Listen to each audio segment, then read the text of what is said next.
Welcome to Unpacking the Athlete podcast, hosted by yours truly, Rob Martin.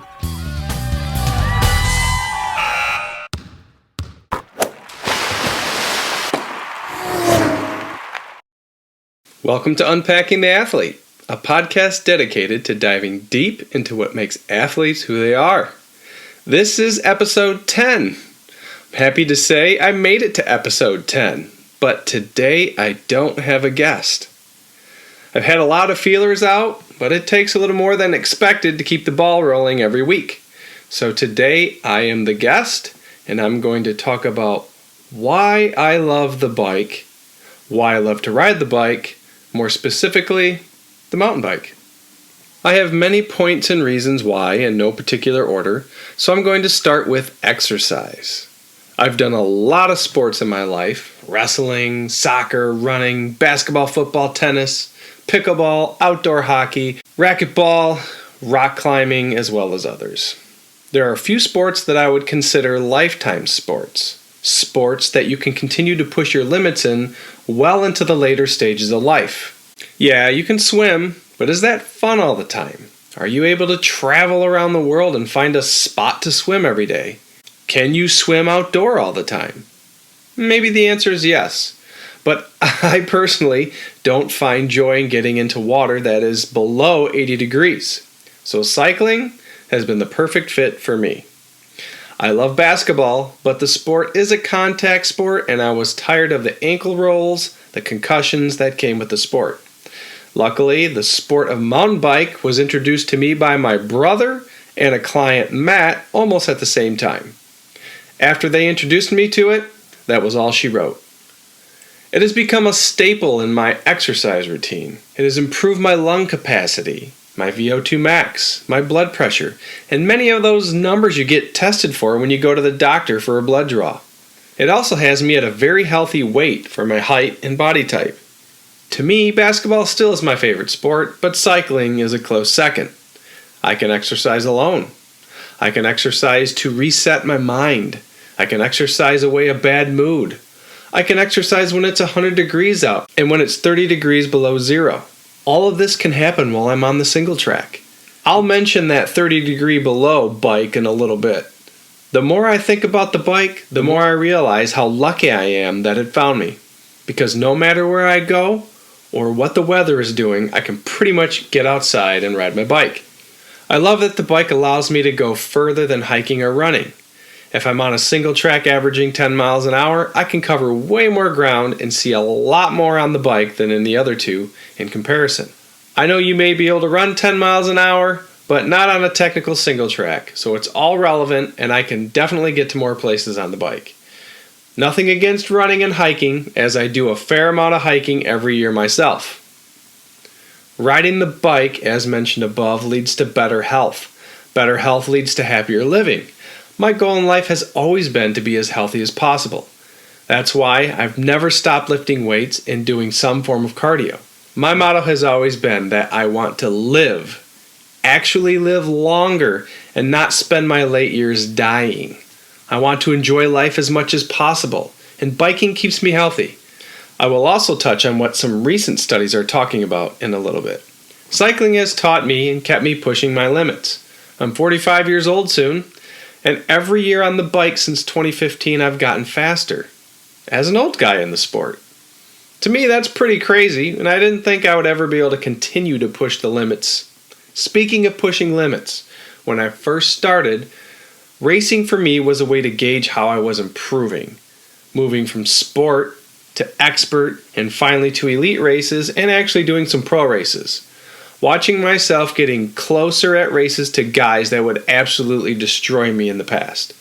Pushing the limit, getting better myself, those are types of things that make me happy as well. Another thing I like to do to push the limit is to better my times on trails. So you can use Strava. It's a tool that you can use to watch your PRs. And if I get a PR on a trail when I'm trying to get a PR, that also makes me happy.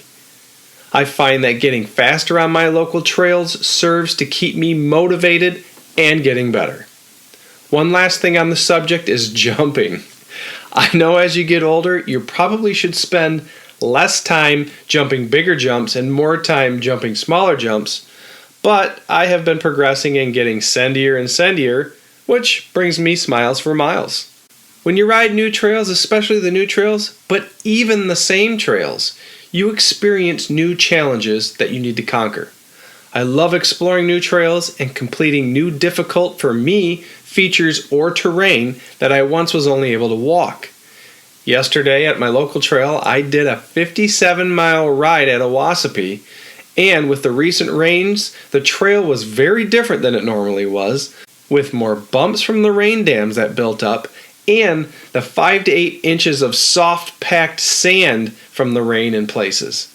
The large number of bumps had me with the shock and fork open almost the whole ride, when usually I ride this trail with them closed for most of the ride. And those packed sand areas would give away from time to time, and they'd send you in all sorts of crazy directions. I think growing as a person is doing something new, doing something hard, conquering things that you have not done in the past. This brings me to my next point. Yesterday I got to ride with friends. Biking is so much more fun when you ride with friends. You can talk, you get to hang out, you can even challenge each other, and create stronger friendships. I've met so many cool people just because I ride a bike. The boys and I have done so many adventure rides that leave us completely cramped out and thankful for pickle juice, Coke, and a steak afterwards. Bikes are fun. They just are. Try and tell me otherwise. When you crest that hill and get to fly down the other side, there's nothing but smiles. If there are jumps involved, the smiles are even bigger. Railing a berm, experiencing a new trail, exploring with friends in the middle of nowhere on 2 tracks, all fun, all the time. Bikes are fun. Let's talk more about bikes. I can ride a road bike. I can ride a gravel bike. I can race my cyclocross bike. I can explore 2 tracks on either of those bikes. I can ride single track on my hardtail or full suspension. I can tackle an enduro course or downhill course on my enduro bike. I can ride pump tracks and hit jump lines. I can even ride at the beach through soft sand or in the winter through snow. There is a bike for everything, you know. Riding in the snow, I take that fat bike. Riding at the beach, I use that fat bike as well. As mentioned before, this is a sport I can do until the day I die. And at this point in my life, that's still my plan. I still play a pickup game of basketball here and there because I can't help it. I love that sport so much. But I know even those days are numbered. I see older people riding bikes more than any other sport.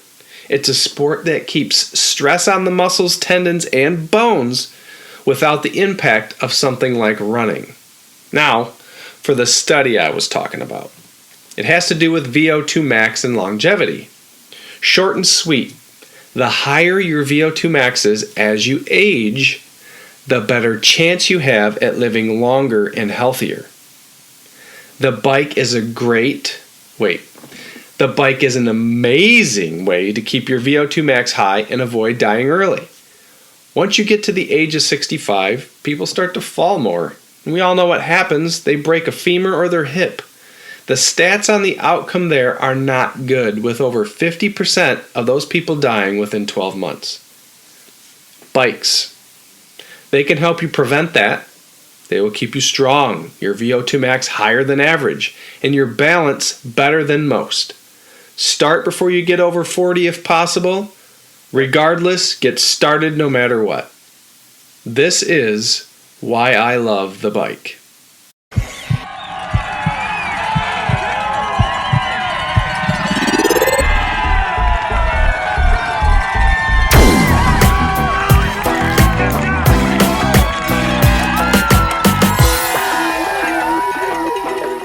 You have just listened to Unpacking the Athlete.